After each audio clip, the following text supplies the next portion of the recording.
দর্শক এই মুহূর্তে বঙ্গভবনে আছেন সহকর্মী মিজান আহমেদ। আমরা সরাসরি চলে যাচ্ছি তার কাছে। মিজান, অন্তর্বর্তীকালীন সরকারের উপদেষ্টারা শপথের পর কি কোনো ধরনের প্রতিক্রিয়া জানিয়েছেন? তাদের মধ্যে মন্ত্রণালয় বণ্টন কবে হবে এবং কে কোন মন্ত্রণালয় পেতে পারেন সেই সম্পর্কে কি কিছু জানতে পেরেছেন?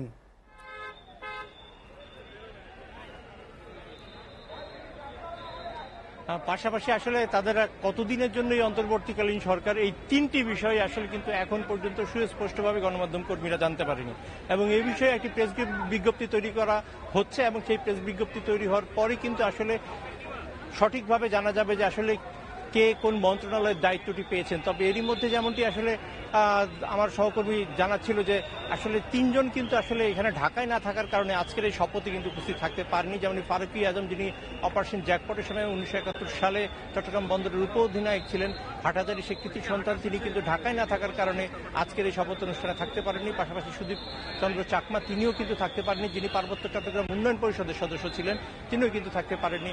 আর আরেকজন বিধানচন্দ্র রায়, তিনিও কিন্তু থাকতে পারেনি। এই তিনজনেই না থাকার পেছনে কিন্তু যে কারণটি জানানো হয়েছে, সেই না থাকার কারণটি হচ্ছে তারা তিনজনই ঢাকায় ছিলেন না, যার কারণে তারা আজকের এই শপথ অনুষ্ঠানে থাকতে পারেননি। আমরা একটু আগে দেখেছি সাবেক গভর্নর সালেউদ্দিন আহমেদ, তিনি বেরিয়ে গিয়েছেন, কিন্তু এখানে বর্তমান যে বাস্তবতা, এখানে আসলে গণমাধ্যম কর্মীদের সঙ্গে কথা বলার কোনো সুযোগ নেই, কারণ ভেতরে স্ব অতিথি, আমন্ত্রিত অতিথি রয়েছেন এবং কেউ যদি এখানে কথা বলেন তাহলে পুরো যেই চলাচলের যে প্রক্রিয়াটি, সেই প্রক্রিয়াটি বাধাগ্রস্ত হয়ে যায় এবং সে কারণেই কেউ কিন্তু আনুষ্ঠানিকভাবে সেই কথাটি আসলে বলার সুযোগ পাচ্ছেন না। পাশাপাশি সমন্বয়করাও হয়তো আসবেন, তা আমরা চেষ্টা করব তাদের কথা জানার জন্য এবং সেই ক্ষেত্রে হয়তো তারা হয়তো কিছু বলবেন এবং সেই অপেক্ষায় আমরা রয়েছি।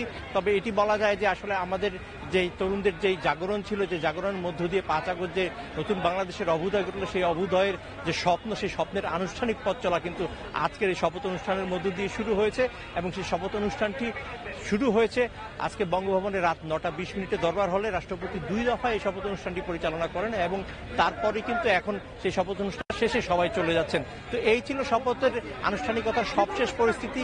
ফিরে যাচ্ছি আপনার কাছে স্টুডিওতে। আসিফ।